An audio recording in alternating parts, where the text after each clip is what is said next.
Questions करेंगे हम लोग। ठीक है, क्वेश्चन क्या है? ये क्वेश्चन एनसीईआरटी का, मतलब मेरी शीट में क्वेश्चन नंबर 33 है। क्वेश्चन नंबर 33 और ये एग्जैक्टली एनसीईआरटी से है। 5.21 ये क्वेश्चन नंबर। क्वेश्चन मैं पढ़ रहा हूँ। A stone of 0.25 kg tied to the end of a string is whirled around, घुमाया गया है, WHIRLD whirled, ठीक है, around in a circle of radius 1.5 meter with a speed of 40 revolution per minute in a horizontal plane. What is the tension in the string? Question mark. What is the maximum linear speed with which the stone can whirl around if the string can withstand maximum tension of 200 Newton? ठीक है, question mark. Okay, चलिए question कर देते हैं। बड़ा आसान सवाल है। देखिए, एक स्टोन है जिसका मास 0.25 kg है। अति उत्तम, मास 0.25 kg है। ठीक है, tied to the end of the string is whirled around a circle of radius 1.5 metre. देखिए, जो रेडियस है सर्कुलर पाथ की वो 1.5 मीटर है। ठीक है, कितनी स्पीड से घुमाया गया? 40 आरपीएम, 40 रेवोल्यूशन पर मिनट, ऐसा लिखा हुआ है, जिसको आप लोग आरपीएम भी कहते हो। ठीक है, तो आरपीएम को आरपीएस में कन्वर्ट करने के लिए क्या करते हैं? 60 से डिवाइड कर देते हैं, तो ये आरपीएस आ जाता है और इसी को हम लोग फ्रीक्वेंसी कहते हैं। ठीक है, तो जब फ्रीक्वेंसी पता है तो हम लोग ओमेगा निकाल सकते हैं।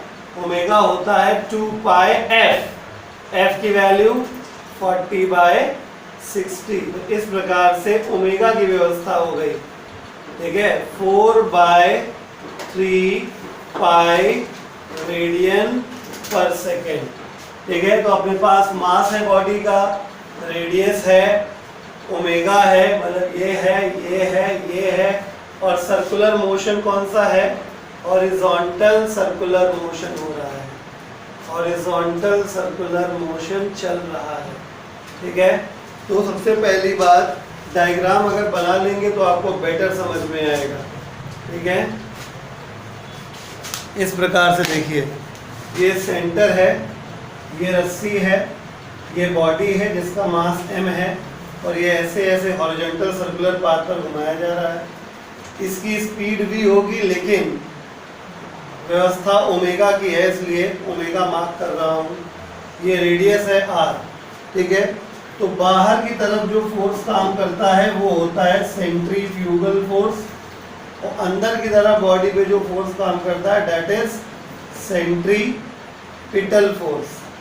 ठीक है, अगर ये मोशन मेंटेन रखना है फॉर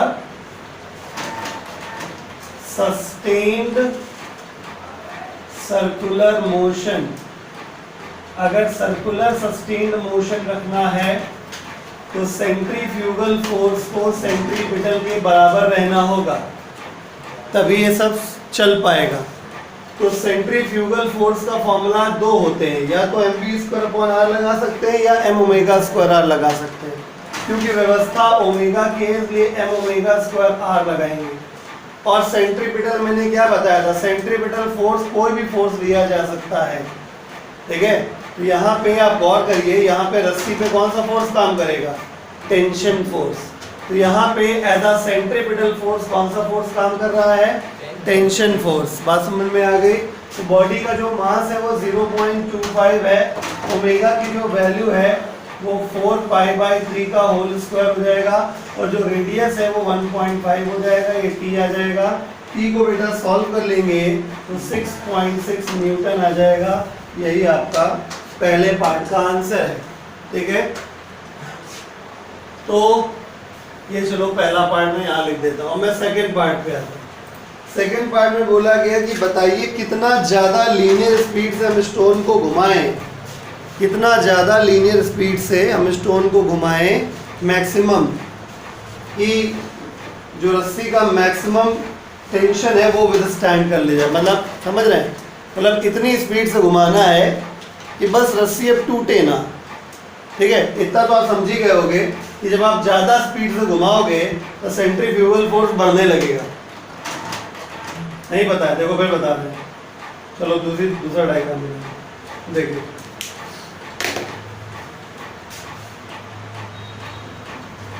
ये है,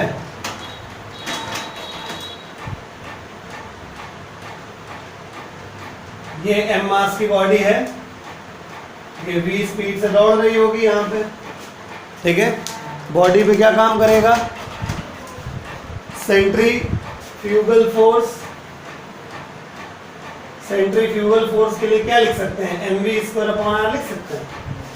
जब आप ज्यादा स्पीड से घुमाओगे तो स्पीड बढ़ेगा, सेंट्रीफ्यूगल फोर्स ज्यादा लगेगा। सेंट्रीफ्यूगल किधर लगता है? बाहर की तरफ। ठीक है, तो रस्सी में जो टेंशन फोर्स है वो बढ़ाएगा, और एक वक्त ऐसा आएगा जब इतना ज्यादा टेंशन हो जाएगा कि बस रस्सी टूटने वाली होगी। आप बात समझ पाए? नहीं समझ पाए? फिर से बोल रहा हूँ, जब आप बेटा इसकी स्पीड बढ़ाते जाओगे तो v का वैल्यू बढ़ेगा। जब v का वैल्यू बढ़ेगा तो बाहर की तरफ लगने वाला ये सेंट्रीफ्यूगल फोर्स भी बढ़ेगा, तो रस्सी में तनाव और ज्यादा आएगा। और एक वक्त ऐसा आएगा जब इस स्ट्रिंग में तनाव क्या हो जाएगा? मैक्सिमम हो जाएगा। ठीक है, उस कंडीशन में अगर उससे ज्यादा स्पीड तुमने करी तो क्या होगा? रस्सी टूट जाएगी। आई बात समझ में? तो हमें बस वही मैक्सिमम स्पीड निकालनी है। ठीक है, तो हम मान के चलते हैं कि हम पूरी ताकत लगा के, इतनी ताकत लगा के, इतनी स्पीड देके इसको घुमा रहे हैं कि इतना सेंट्रीफ्यूगल फोर्स आ चुका है कि वो मैक्सिमम टेंशन के बराबर हो जाएगा।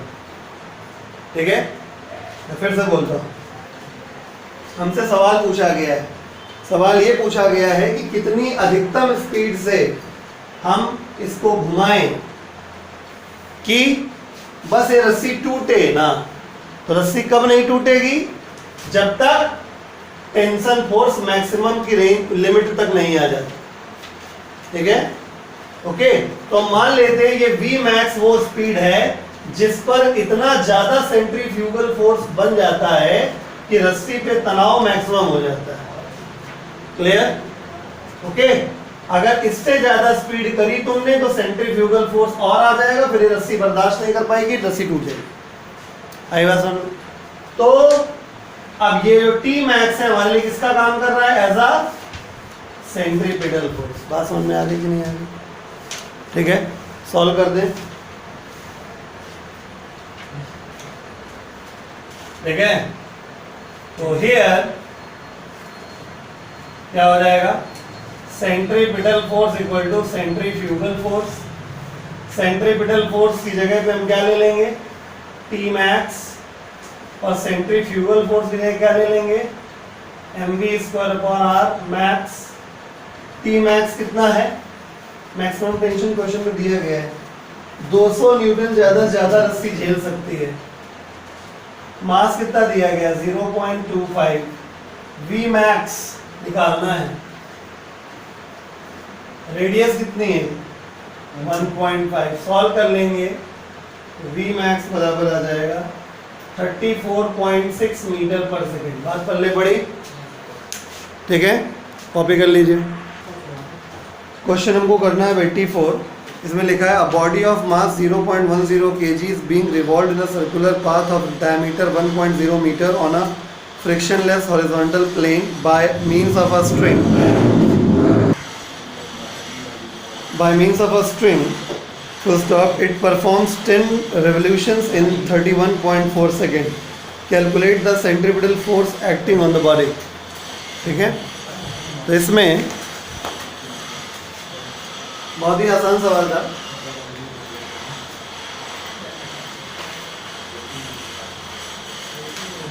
नहीं कर पाएंगे, कैलकुलेशन मिस्टेक से कैसे हो पाएगा भाई? 11th में आप 12th में जाने वाले दिन बाद कैलकुलेशन मिस्टेक करोगे। मास 0.10 kg दिया गया बॉडी का, डायामीटर दिया गया था 1.0 मीटर का, तो ऑब्वियसली रेडियस 0.5 मीटर का है। ठीक है, it performs 10 revolution in 31.4 second. सुनिए, थोड़ा यूनिटरी मेथड लगा लीजिए यहाँ पे। तो क्योंकि 31.4 सेकेंड्स में कितने रेवोल्यूशंस होते हैं? 10 रेवोल्यूशंस होते हैं, इसलिए 1 सेकेंड में कितने रेवोल्यूशन हो जाएंगे? 10/31.4 रेवोल्यूशन हो जाएंगे। दैट इज, कहने का तात्पर्य ये हो गया कि नंबर ऑफ रेवोल्यूशंस पर सेकेंड, 1 सेकेंड मतलब पर सेकेंड। ठीक है, यानी कितना हो गया? 10/31.4 RPS हो गया। ये RPS जो है ये फ्रीक्वेंसी होता है, तो फ्रीक्वेंसी है तो हेंस ओमेगा आ सकता है। ओमेगा इज इक्वल टू होता है 2πf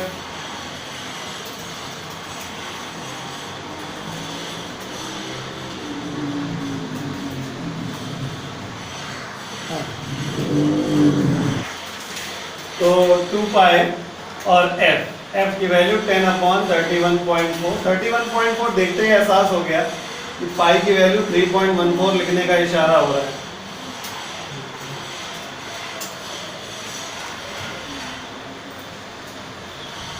ठीक है, तो ये और ये कैंसिल हो गया, यानी 2 रेडियन पर सेकेंड आ गया। ठीक, तो हमें क्या निकालना था? Calculate centripetal force acting on the body. क्योंकि सेंट्रीपिटल फोर्स सेंट्रीफ्यूगल फोर्स के बराबर होता है, और सेंट्रीपिटल फोर्स सेंट्रीफ्यूगल के बराबर होता है, और सेंट्रीफ्यूगल किसके बराबर होता है? m ओमेगा स्क्वायर r के बराबर होता है। तो सेंट्रीपिटल फोर्स भी कितने बराबर हो गया? m omega square r। मास कितना है? 0.10, ओमेगा की वैल्यू 2 का स्क्वायर, r का वैल्यू कितना है? 0.5। तो centripetal force is equal to कितना हो गया? 0.2 न्यूटन। ठीक है, कॉपी कर लीजिए फटाक से। अब एप्लीकेशन पढ़ना है कुछ। ठीक है, करंट डाल दीजिए।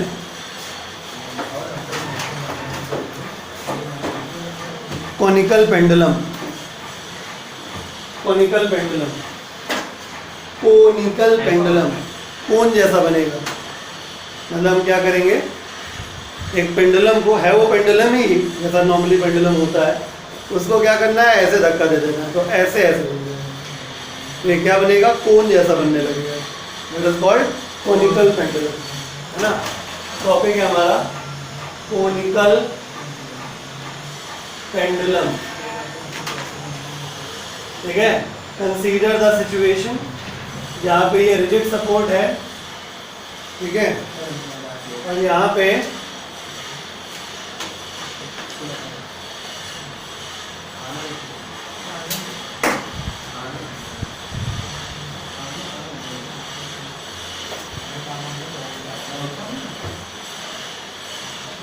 इस प्रकार से कैसे घूम रहा है, देखो ध्यान से इधर, समझे? ऐसे ऐसे ऐसे ऐसे ऐसे ऐसे बन कौन रहा है। पहले बड़ी बात आपको,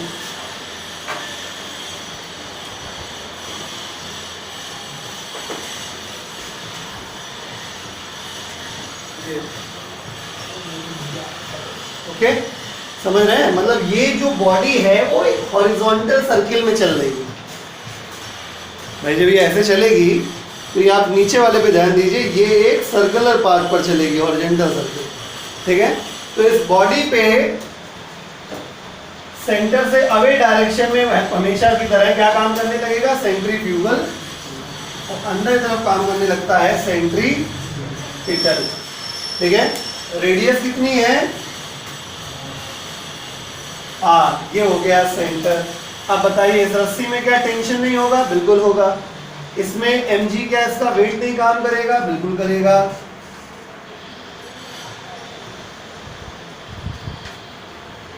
ठीक है, तो हम यहाँ पे अगर हम इस एंगल को थीटा एज्यूम कर लें तो क्या ये एंगल थीटा नहीं हो जाएगा? बिल्कुल हो जाएगा। ठीक है, तो इसे कंपोनेंट कर देते हैं, तो ये कंपोनेंट बन जाएगा टी, इसको मैं टी डैश कह रहा हूँ। मैं एक्चुअली टाइम पीरियड निकालूंगा इसका, टाइम पीरियड को भी कैपिटल टी से रिप्रेजेंट करते हैं, टेंशन को भी कैपिटल टी से करते हैं, तो यहाँ पे फिलहाल हम टी डैश लिख के दे रहे हैं। ठीक है ना, टेंशन के लिए टी डैश है, तो टी डैश कॉस थीटा, और इस तरफ क्या आ जाएगा बोलो, T dash sine theta. Got it? ये बेकार हो गया। क्लियर? तो अब आप ठीक से समझिए, ये टी डैश साइन थीटा किसकी तरह काम कर रहा है? As a centripetal. नहीं समझ में आया? ठीक है, तो ये मैं ऐसे रख कर देता हूं।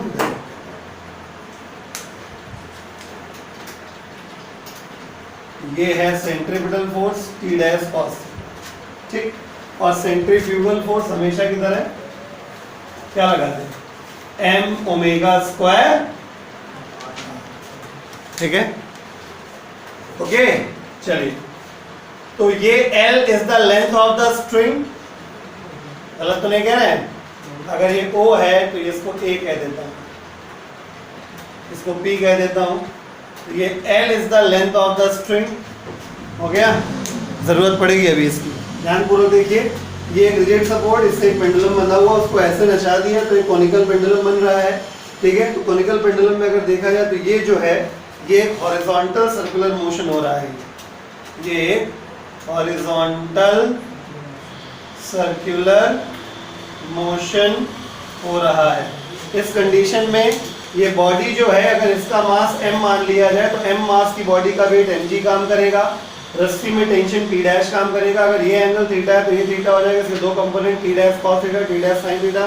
क्योंकि t डैश sin थीटा का मुंह सेंटर की तरफ है तो यही सेंट्रीपिटल है, और जब बॉडी सर्कुलर पाथ पे चलती है तो उस बॉडी पे सेंट्रीफ्यूगल फोर्स काम करता है। सेंट्रीफ्यूगल फोर्स हमेशा बॉडी के सेंटर से, सॉरी, सर्कुलर पाथ के सेंटर से अपोजिट डायरेक्शन में काम करता है, और formula m omega square r हो जाएगा। समझ गए? तो इसका मतलब अगर यहाँ सब कुछ सही सलामत चल रहा है तो हियर हम लोग क्या लिख सकते हैं? यहाँ मतलब सब कुछ अगर सही सलामत है मतलब सब कुछ बैलेंस है। क्या बैलेंस है? बैलेंस ये है कि सेंट्रीपिटल और सेंट्रीफ्यूगल बैलेंस है। ठीक है, here FCP is equal to FCF। Centripetal कौन है? टी डैश साइन थीटा, और सेंट्रीफ्यूगल कौन है? m omega square r। Equation number 1। किसी कोई दिक्कत? ठीक है, अब ऊपर वाला नीचे वाले बराबर कर दो, कितना हो गया? टी डैश cos थीटा बराबर किसके हो गया? mg के हो गया। इक्वेशन नंबर 2 कर लो।